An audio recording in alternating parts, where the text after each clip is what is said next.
Assalamualaikum warahmatullahi wabarakatuh. Alhamdulillahirrabbilalamin. Wassalatu wassalamu ala asyrafil anbiya wal mursalin wa ala alihi wa sahbihi ajma'in. Allahumma la ilma lana illa ma 'allamtana fa'alimna ma yanfa'una wanfa'na bima 'allamtana warzuqna ilman wa 'amalan mutafaddala waradallahu ma'anna walidina wa masyayikhina wa muallimina wa an awliya'i ajma'in. Amma ba'd.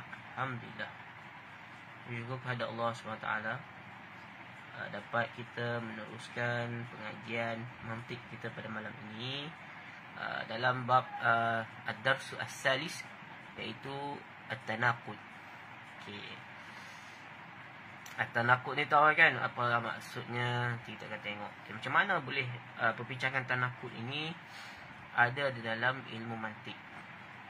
Okey, berkenaan dengan tanaqud, sebenarnya dalam kita belajar mantik ni, kalau betul-betul nak faham mantik, kita kena tahu dulu tentang ahkam, dia panggil satu konun ataupun undang-undang logik, yang mana semua manusia menerima undang-undang ini. Dipanggil sebagai universal value,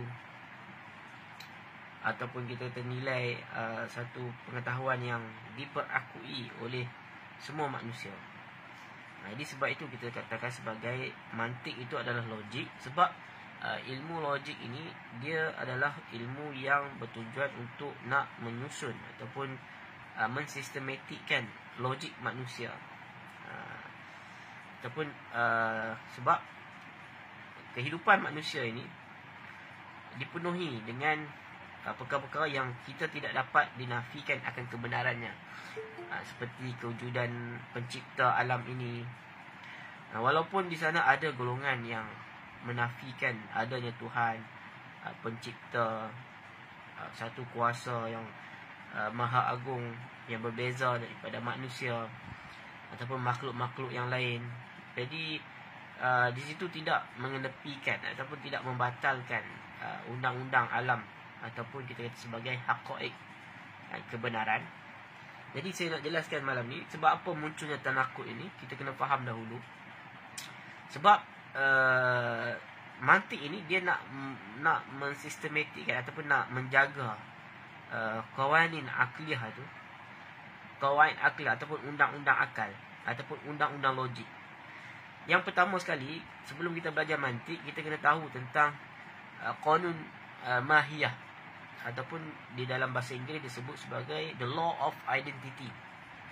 Maksudnya setiap sesuatu ada mahiyah dia, ada dia punya zat, ada haqaiq dia, ada dia punya yang disebut dalam dalam syarah Aqaid Nasafi disebut sebagai haqaiqus sabitah. Macam contoh, bekas ini dia ada dia punya zat dia. Kemudian kalau kita sebut insan, manusia, dia ada afrad dia ataupun masodak yang di bawah insan tersebut. Jadi bila kita sebut Allah ataupun pencipta alam, maka dia ada mahiyah dia, dia ada zat dia, dia ada haqaiq dia, hakikah dia.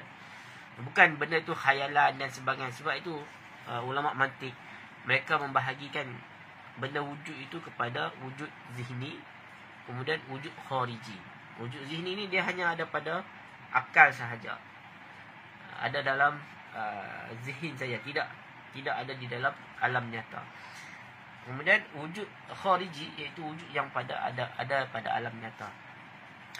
Jadi mantik ni dia membuktikan, tujuannya adalah untuk nak membuktikan, untuk nak mengawal, untuk nak memastikan konun-konun ini dipelihara. Seperti yang pertama tadi saya sebut konun zatiyah, ataupun dengan istilah yang lain konun mahiyah, ataupun dalam bahasa Inggeris disebut sebagai the law of identity. Maksudnya kalau kita bagi tahu, kita minta dekat kawan kita, sis Ahmad, tolong ambil sekejap air. Maka perkataan air tadi dia ada hakikat dia, ada realiti dia.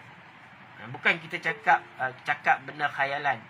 Kemudian kawan kita pula dia faham air tu dengan maksud apa. Sekejap lagi dia pergi ambil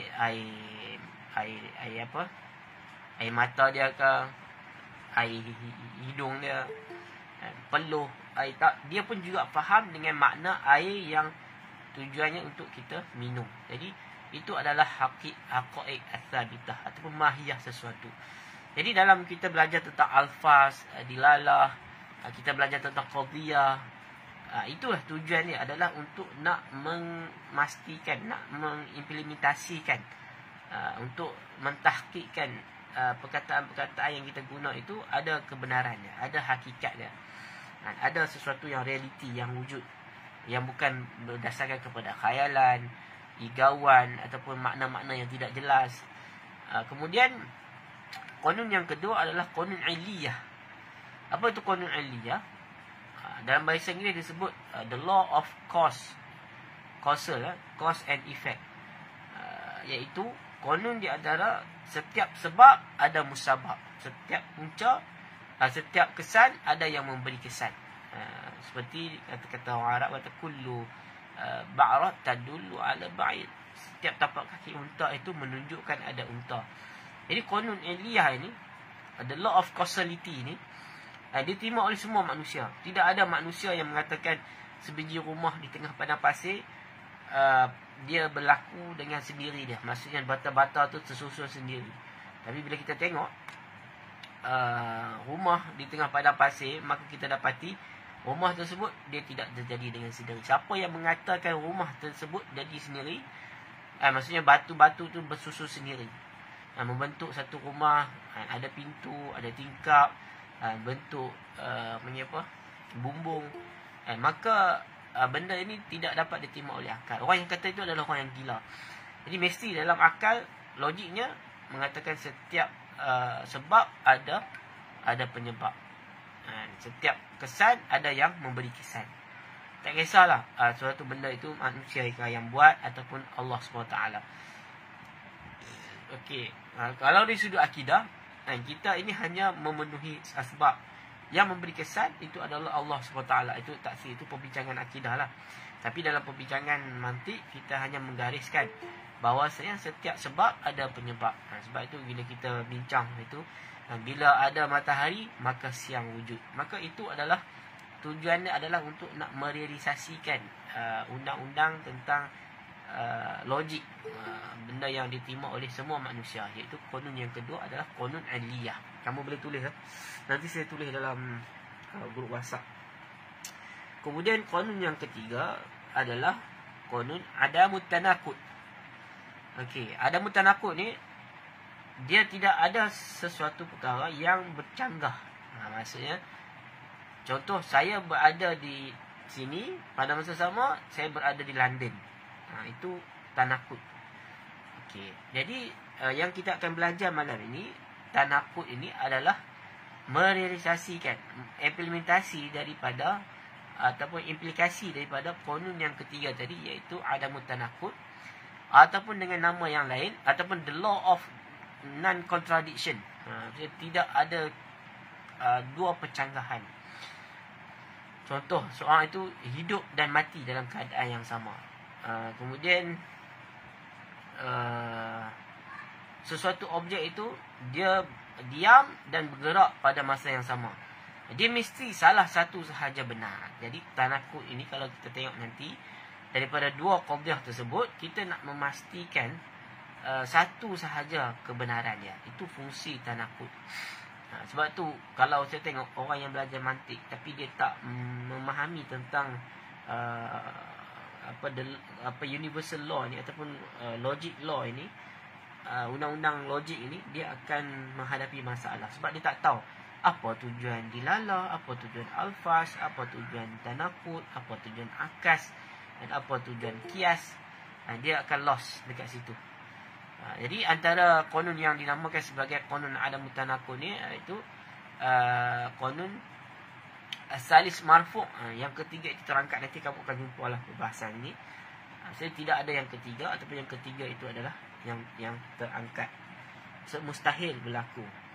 Naqidani la yajtami'an. Itu juga antara qanun dalam tanaqud juga. Maksudnya sesuatu benda tidak boleh berhimpun dalam dua keadaan. Al-ijtima' naqidan, ataupun An-naqidani la yajtami'an. Dua benda yang bercanggah, bertentangan, tidak akan ataupun berlawanan, tidak akan berhimpun. Maksud berhimpun itu berlaku dalam satu masa keadaan. Okey. Faham tak tentang hal tersebut? Okey, sebab itu munculnya tanakut ini, kita nak memastikan sesuatu perkara itu bukan sekadar lafaz, maksud semua perkara yang kita fikirkan dalam yang berlaku dalam seharian kita. Contoh, kita nampak mak kita kat dapur. Pada masa sama kita tengok ada kat bilik tidur dia. Sah lah yang dekat dapur tu hantu lah, bukan mak kita. Ataupun orang lain. Jadi itu yang kita maksudkan. Okey, jadi malam ni kita masuk bab tanakut. Jadi tujuan tanakut ini, dia sebenarnya dalam form 5 ni, dia ada satu bab yang kita tengok dia pun tak masukkan, iaitu bab istidlal lah. Maksudnya istidlal ghairu mubashir. Istidlal iaitu penghujahan ataupun pembuktian. Ada dua, iaitu istidlal mubashir dengan ghairu mubashir. Jadi mubashir ini istidlal yang menggunakan satu qadhiyah, seperti tanakut ini. Manakala istidlal ghairu mubashir itu merujuk pada qiyas istiqra' dan juga qiyas tamsil. Okey, itu pembincangan yang lain lah. Tapi nak cerita di sini, kenapa tanakut ini ada di sini? Dia adalah bab tak istidlal. Contoh keluar pernyataan, negara kita tidak perlu kepada PKP. Ini menteri menteri A bagi statement. Tiba-tiba menteri B pula bagi statement, negara kita perlu kepada PKP. Jadi kita tengok dua kenyataan ini kontradik, bertentangan di antara satu sama lain. Jadi yang mana betul? Mesti salah satu saja betul. Itu yang kita maksudkan. Ataupun polis dia nak siasat orang yang melakukan pembunuhan. Ada dua orang yang tertuduh. Tertuduh A kata, aku tidak tikam dia, aku tidak tikam. Kemudian pembunuh B kata, ataupun suspek B kata, aku pun tak bunuh. Jadi dua keadaan itu bercanggah. Dia mesti seorang yang melakukan. Sebab orang yang itu mati kena tikam, ataupun duit hilang dan sebagainya. Itu tujuan kita nak memastikan kebenaran bagi setiap satu isu ataupun premis ataupun qadhiyah. Okey. Jadi tujuannya adalah bila seorang keluar qadhiyah, maka kita keluarkan tanakut dia supaya kita dapat tahu kebatilan ataupun kesalahan, yang mana yang tak betul di antara dua keadaan. Okey. Jadi malam ni kita masuk bab tanakut. Jadi saya jelaskan di sini supaya kita nampak fungsi tanakut itu dalam kehidupan kita seharian. Kemudian kita tahu bagaimana nak mengaplikasikan tanakut ini di dalam kaedah manhaj berfikir kita, metodologi dalam berfikir. Minta maaf kalau bahasa-bahasa saya tu sukar difahami. Kalau ada yang tak faham, boleh WhatsApp kita ataupun bincang dalam ni. Okey. Ta'rif tanakut. Lughatan thubutu syai'in wa salbuhu, iaitu mengisbatkan sesuatu ataupun mengiyakan sesuatu, wa salbuhu, dan menafikannya. Okey, mengiyakan ataupun menafikan. Okey. Istilahan ikhtilaful qadiyataini bil ijab. Okey, iaitu berbeza dua qadiyah yang mana satu bil ijabi ma'a sidqi ihdahuma, yang mana satu itu dia mesti betul salah satu daripada keduanya, wal kizbil ukhra, dan yang lain itu, yang satu lagi itu adalah dusta, ataupun kita kata yang satu lagi fakta, yang satu lagi itu adalah auta. Okey. Tanakut qad yakunu min qadiyatil hamliyah atau qadiyah syartiyah. Tanakut ini dia berlaku dalam qadiyah hamliyah dan juga qadiyah syartiyah. Kedua-duanya boleh berlaku, boleh wujud, boleh kita jadikan dia sebagai tanakut. Okey. Oh, ni ada pembetulan bil ijabi wal salabi. Ada pertambahan kat situ, iaitu perbezaan dua qadiyah bil ijab, dengan satu kita mengiyakan, wal salbi, dan menafikan yang mana ma'asidqi ihdahuma wa kizbi al-ukhra. Satu saja betul. Sebab bagi kita kebenaran itu, al-haq itu adalah satu di dalam mantik ataupun di dalam logik. Dalam bab lain tak ada masalah. Dalam bab fiqh tu khilaf, yang kita kata khilaf dalam bab zanniyat, perkara-perkara tentang kenapa ulama fiqh mereka berkhilaf dalam sesuatu hukum. Sebab di sana ada adillah yang zanni, yang ada maksud yang banyak. Macam contoh baru saja berlaku isu perkataan buat bodoh. Jadi Puan Mahaya kata wanita ni kena buat bodoh depan calon suami, barulah mudah dapat jodoh. Ini contoh. Mungkin contoh. Tapi nak cerita kata bagaimana berlaku kesalahan kefahaman terhadap perkataan ini. Sebab perkataan bodoh di situ adalah perkataan yang mustarak, yang banyak makna. Sebab orang Melayu kita ni, kalau ada yang daripada Terengganu kan, orang Kelantan, perkataan bodoh ni dia penggunaan dia banyak. Kadang-kadang ada maksud tak peduli, ada maksud humble, suruh rendah diri, ada yang maksud dia, contoh di Melaka, mi bodoh. Maksudnya mi tu kosong. Maksudnya mi tu tak ada apa, goreng dengan toyu saja, goreng dengan kicap saja. Itu maksud dia. Okey. Jadi perkataan yang mustarak inilah yang berlaku khilaf di situ. Sebab lafaz dia tidak jelas makna dia. Dilalah dia tidak jelas. Ini saya masuk perbahasan luar-luar ini. Mungkin ada yang tak selesa dan sebagainya, minta maaf lah. Ini sebagai contoh. Okey, tanakut berlaku pada qadhiyah hamliah dan juga qadhiyah syartiyah. Maksudnya boleh kita jadikan tanakut itu dalam qadhiyah hamliah dan juga qadhiyah syartiyah. Okey, apa maksud ikhtilaful qadhiyatain? Iaitu terkeluar, terkecuali daripada ikhtilaful mufradain. Maksudnya bukan kita maksudkan dengan ikhtilaf dua mufrad seperti Zaid dengan la Zaid. Yang kedua, ma'asidqi ihdahuma wa kizbil ukhra, iaitu berserta dengan benar salah satu dan dusta salah satu yang lain. La budda anna al-ihda qadiyataini sadiqah wal ukhra kazibah, iaitu mestilah salah satu daripada dua qadiyah itu benar dan satu lagi adalah salah. Misal bagi qadiyah Zaidun katibun. Okay, Zaid seorang penulis, maka nakid dia Zaidun laisa bikatibin. Okay, jadi yang dimaksudkan dengan ihdahuma itu, keadaan Zaid itu mesti salah satu. Dia ni boleh menulis ataupun dia tidak boleh menulis. Contoh kita kata, kalau dia boleh menulis, ya, qadhiyah yang pertama itu betul, Zaidun katib. Nakid dia salah. Kalau dia memang betul tidak boleh menulis, maka nakid dia betul, qadhiyah itu salah. Itu maksud dia. Okey. Ni tanaqud dalam kias sulab. Tanaqudun khalfu qadiyataini fi kaifin wa sidq wahidin amrun kufi. Ni kaedah ataupun matan di dalam syarah sulab. Okey, syarat daripada tanaqud. Okey, ini penting sekali. Kamu kena fokus betul-betul. Sebab soalan ini merupakan bagi saya soalan yang favorite. Kalau saya di universiti pun saya akan tanya syarat tanaqud ini. Sebab di sinilah kita akan nampak bagaimana seorang pelajar itu dia faham ataupun tidak perbahasan tanaqud ini.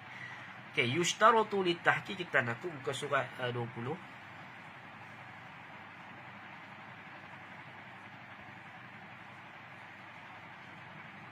Wahdat la syurut la budda min al-ittihad qadiyatayn fihima.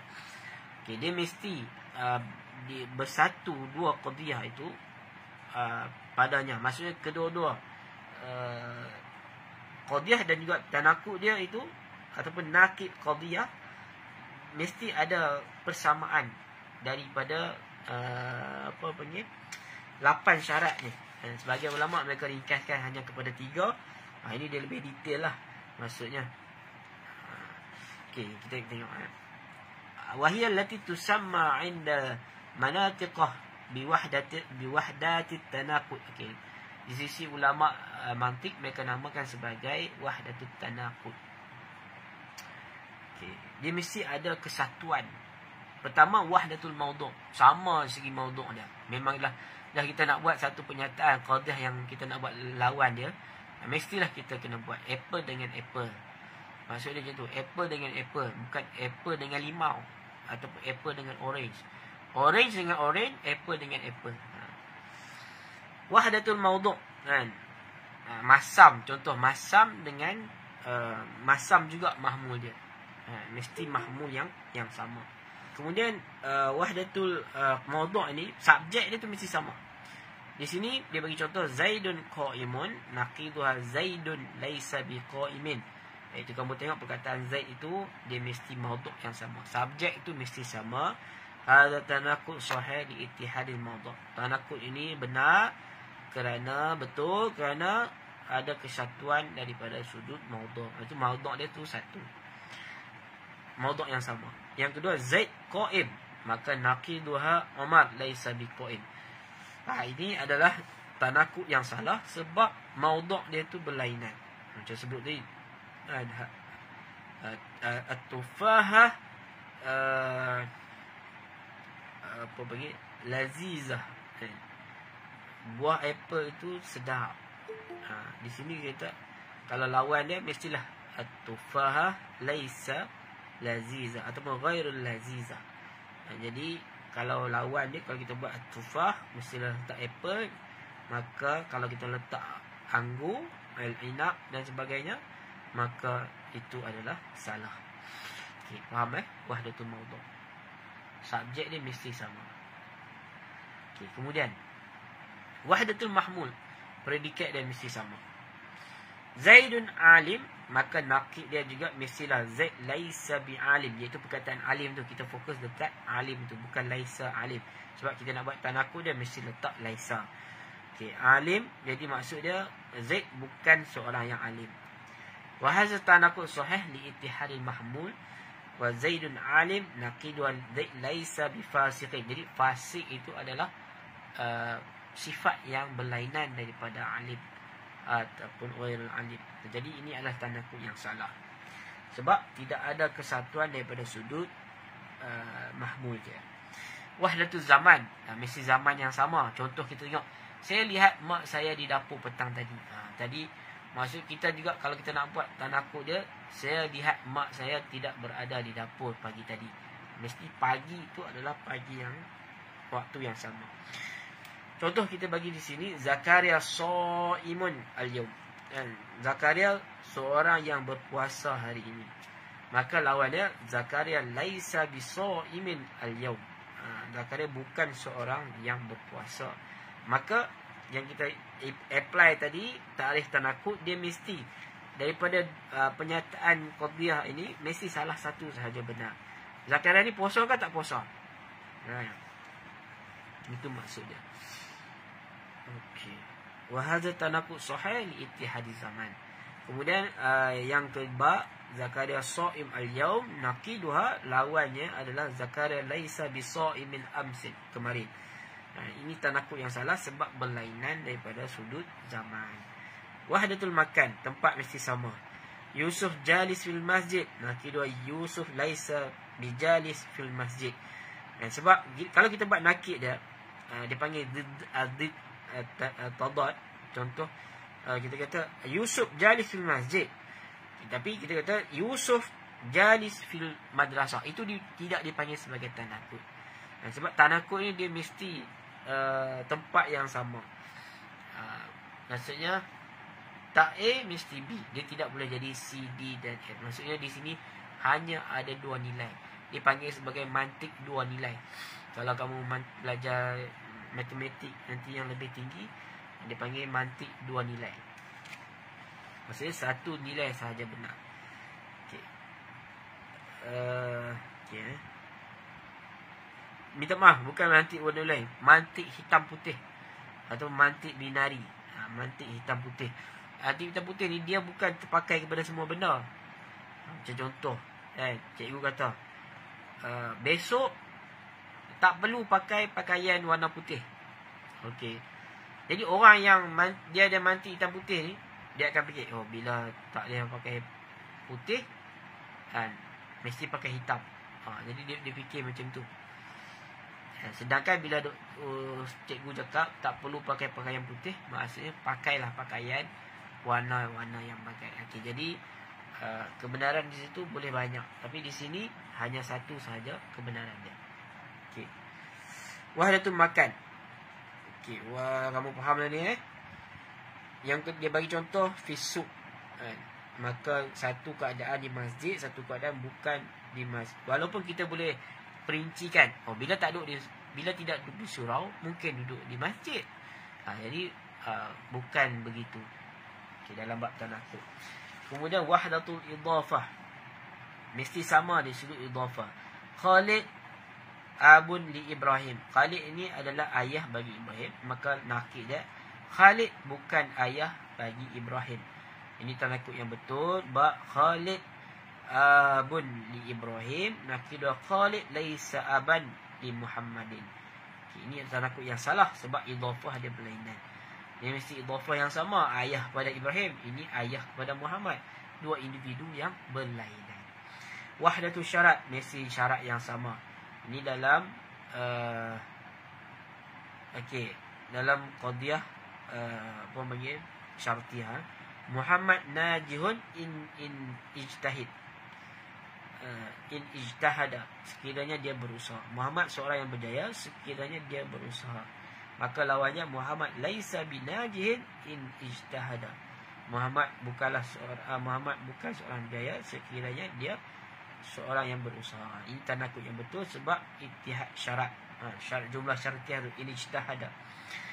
Yang contoh yang salah, Muhammad najih in ijtahada, itu kemudian nakidah Muhammad laisa binajihin in lam yajtahid. Sebab dia letak dekat lam yajtahid kat situ.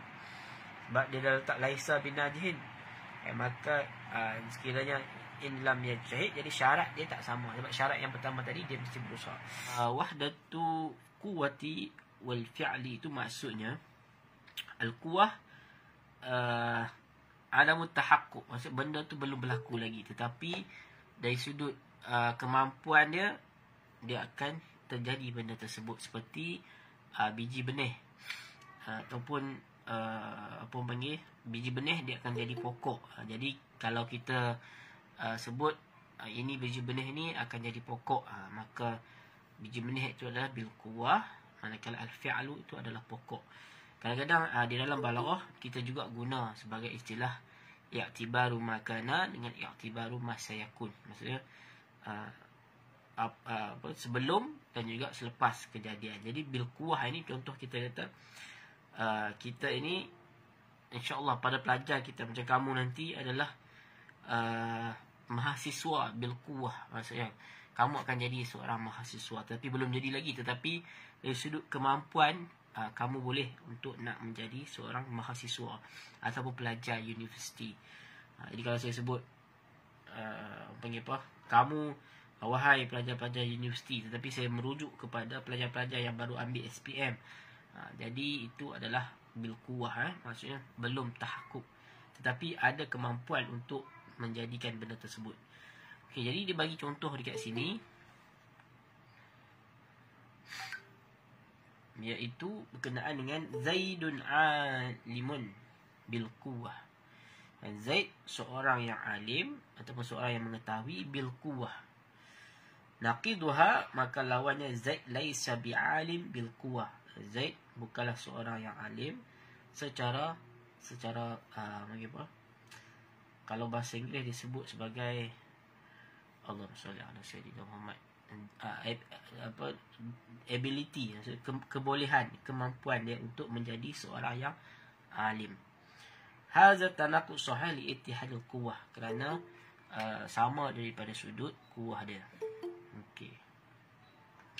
Kemudian Zaid alimun bil quwwah, naqidu Zaid laisa bi'alimin bil fi'il.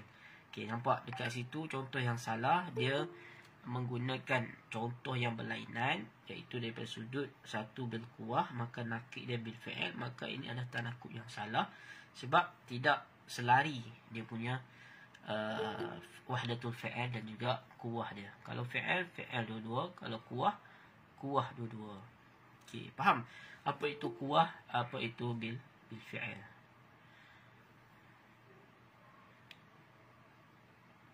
Okey, kemudian kita tengok pula wahdatul kull wal juzuk.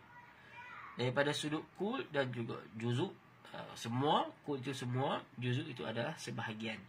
Okay, contoh dia bagi Malaysia mumattirun ba'daha. Malaysia, negara Malaysia dituruni hujan sebahagiannya. Maka nakid dia, lawannya adalah Malaysia laisa bimumattirin ba'daha. Malaysia bukanlah dituruni hujan sebahagiannya. Jadi disitulah kita panggil sebagai al-juzuk, sebab ba'daha itu adalah termasuk dalam al-juzuk, sebahagian. Okay, manakala al-kull, kalau kita kata al-Malaysia mumattirun kullaha, maka lawannya Malaysia laisa bimumattirin kulluha juga, kullaha, semuanya. Ini adalah tanakub yang benar, sebab ittihadul juz'ain, dari sudut juzuk, sebahagian ya. Manakala ba, contoh yang salah, Malaysia mumattirun ba'daha naqiduha Malaysia laisa bimumattirin kullaha. Malaysia sebenarnya kulluha itu merujuk kepada Malaysia lah. Jadi kita baca dengan kulluha dengan rafa', asal mubtada bagi Malaysia. Kulluha itu adalah taukid. Okay, Malaysia adalah bukan dituruni hujan sepenuhnya ataupun seluruhnya.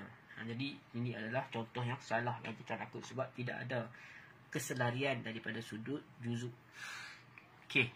Habis tentang syarat-syarat. Kamu kena ingat syarat tanakub ada 8. Mawdatul mawdu' mahmul, zaman, makan, idhafah, wahdatul syarat, wahdatul quwwah, wahdatul fi'il, wahdatul juzuk, kull wal juzuk. Sebahagian ulama mereka hanya menterhadkan kepada wahdatul mawdu' dan juga wahdatul mahmul.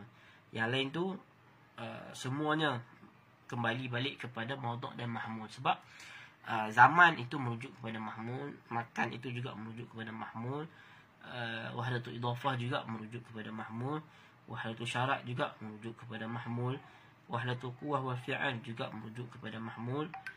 Maksudnya ahwalul mahmul, wahdatul kull wal juzuk itu juga termasuk dalam wahdatul mahmul. Jadi kalau soalan minta 4, kamu kena bagi 4 lah. Kalau soalan minta 5, kena bagi 5. Sebab ikut silibus. Okay, tapi secara ringkasnya begitu. Maksudnya mawdu' dan mahmul, subjek dan predikat, mesti kena sama subjek dan juga kena sama predikat, baru ada keselarian daripada sudut untuk kita nak membina tanakub. Sebab tanakub ini dia adalah istidlal ghairu mubashir. Maksudnya satu qadiyah. Apa itu istidlal ghairu mubashir? Iaitu satu qadiyah yang kita ambil dan kita dapat istidlal berdasarkan kepada qadiyah yang satu itu, dengan tanpa memerlukan kepada dua qadiyah. Kalau dua qadiyah dipanggil qiyas, ataupun kalau banyak qadiyah, contoh sampai 3 qadiyah, 4 qadiyah, itu dipanggil sebagai qiyas murakkab, qiyas yang tersusun daripada qadiyah yang banyak. Okey. Ahkamut tanaqud. Okey, ini adalah hukum ataupun sistem dalam tanaqud ya. Jadi dalam tanaqud qadiyah hamliyah, sekiranya al-aslu itu merujuk pada qadiyah yang kita jumpa, maksudnya yang berada di hadapan kita. So al-aslu merujuk pada qadiyah yang berada di hadapan kita, ataupun al-asal bagi qadiyah sebelum kita dirikan tanaqud bagi qadiyah tersebut. Sebab kita nak istidlal dengan qadiyah, dengan tanaqud, dengan bantuan tanaqud kita dapat memastikan kebenaran salah satu daripada dua qadiyah. Macam contoh, bila seseorang yang dia bercakap, dia kata sekiranya saya berada di tempat kejadian, maka tanaqud dia saya tidak berada di tempat kejadian. Maka itu adalah dua tanaqud yang kita boleh ambil daripada faedah menentukan sama ada dia betul berada di tempat kejadian ataupun dia tidak berada di dalam tempat kejadian. Jadi tanaqud ini membantu dalam kita nak kita buat kita punya soal siasat. Dan bila ada dua maklumat yang bercanggah, maksudnya saksi A kemudian saksi A mengatakan demikian, kemudian saksi B tanaqud bercanggah dengan apa yang dikemukakan oleh saksi B, saksi A. Maka di situ kita dapat mesti salah seorang, sama ada saksi A betul ataupun saksi B yang betul. Ini digunakan dalam ilmu, dalam mahkamah dan sebagainya. Okey. Ahkam tanakut. Jadi kalau al-aslu dia kuliah mujabah, maka nakid dia adalah juz'iyah salibah. Ini contoh yang mudahlah. Kullu tullab najihun, semua pelajar itu berjaya, maka tanakut dia adalah laisa ba'du tullab najihin. Itu bukanlah sebahagian dari pelajar itu berjaya. Jadi nakid itu mesti bercanggah dengan al-aslu. Kalau dia termasuk di bawah al-aslu, dipanggil sebagai akas. Maksud sebahagian. Maksud al-kul, lawannya juz'i. Itu yang kita belajar nanti dalam bab akas. Kullu tullab najihun, laisa ba'du tullab najihin. Yang kedua, kuliah salibah. Maka nakidnya adalah juz'iyah mujabah. Ini kena kemudian lihat kap mim kap sin, kap mim jim sin. Selalunya kami dulu buat formula. Masuk dalam kelas tu terus buat formula tu, takut lupa. Kap sin sama dengan kap jim sin. Dan kita ada merobak nanti. Saya kalau boleh saya akan kongsikan bagaimana merobak tadi. Kita boleh hasilkan tanakub berdasarkan pada formula merobak Aristo itu. Maksudnya sebelah ni kap kuliah, sebelah ni juz'iyah. Kemudian bila kita masuk tu kita terus lukis kan, kuliah dengan juz'iyah duduk dalam 4 kotak tersebut. Nanti saya akan kongsikanlah dia punya gambar dia, supaya bila kita masuk dalam peperiksaan kita terus tulis dekat kertas soalan ataupun kertas jawapan kita punya formula tersebut, supaya kita tidak lupa. Dan kap sin lawannya adalah jim mim, juz'iyah mujabah. La ahadu minat tullab najihun, tidak ada daripada kalangan pelajar yang berjaya. Ini pernah berlaku di Azhar dulu, saya ingat. Kisah ni menarik lah. Ketika mana keluar subjek, masa tu master di sana ada exam macam budak degree ke, tamhidi. Dia macam matrikulasi tapi bagi master. Kemudian bila 1 tahun tu keluar pelajar-pelajar pun tunggulah keputusan. Macam hari ni keluar keputusan SPM kan, pergilah tengok dekat universiti, nak tengok subjek, nak tengok lulus ke tak lulus. Tiba-tiba hanya ada satu poster saja tulis dekat papan tanda tu. Dia tulis lam yanjah ahad. Maksud seorang pun tak berjaya. Jadi pelajar pun pening. Daripada beratus-ratus pelajar tu, seorang pelajar pun tidak berjaya. Nampak? Tu peperiksaan master di Azhar. Di situ kuliah salibah, maka la ahad minat tullab najihun, tidak ada daripada kalangan pelajar yang berjaya. Juz'iyah mujabah, ba'du tullab najihun, sebahagian pelajar itu berjaya. Kemudian syakhsiyah mujabah, kemudian zaid najihun, maka lawannya adalah ini shin mim. Ni bukanlah, ni orang panggil apa? Mujabah salibahan. Kalau bawah dia mujabah mim. Kuliah salibah. Lawan dia adalah juz'iyah mujabah. Kalau syakhsiyah mujabah, lawan dia syakhsiyah salibah. Zaid najihun, laisa zaid najihan. Bukanlah zaid seorang yang berjaya. Muhmalah mujabah, tullab najihun. Muhmalah salibah, tullab laisu najihin. Semua pelajar bukanlah mereka yang berjaya. Habis tentang ahkam tanakub bagi qadhiyah hamliyah. Ni tengok lawannya. Kuliah mujabah lawan dia juz'iyah salibah. Kuliah salibah lawannya adalah juz'iyah mujabah.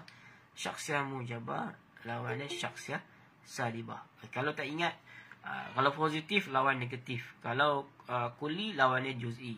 Itu juga boleh membantu kita untuk ingat formula dia. Kemudian tanakut qadhiyah syartiyah muttasilah. Al-aslu kuliah mujabah lawannya adalah juz'iyah salibah. Kullama in kanat syamsu tali'ah fan-naharu mawjud. Bila mana matahari terbit, maka siang pun wujud. Maka lawan dia adalah naqid dia qad la yakun in kana asy-syamsu tali'ah fan-naharu mawjud. Okey, maka tidak berlaku. Tidak sekali-kali berlaku sekiranya matahari terbit maka siang pun wujud. Itu lawan bagi kuliah mujabah. Kemudian kuliah salibah laisa battah, tidak sekali-kali. In kana hadza fakihah, sekiranya ini buah maka dia adalah pisang. Maka juz'iyah mujabah qad la yakun in kana hadza fakihah kana mauzan. Itu tidak sekali-kali sekiranya ini adalah buah maka dia adalah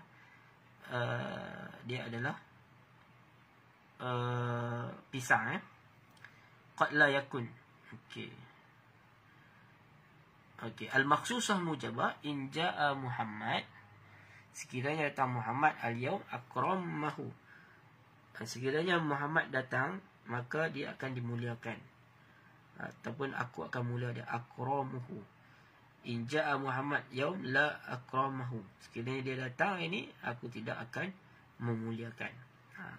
Makhsusah mujabah lawan makhsusah salibah. Mumalah mujabah in ji'tani akramtuka, sekiranya kamu datang aku akan muliakan kamu.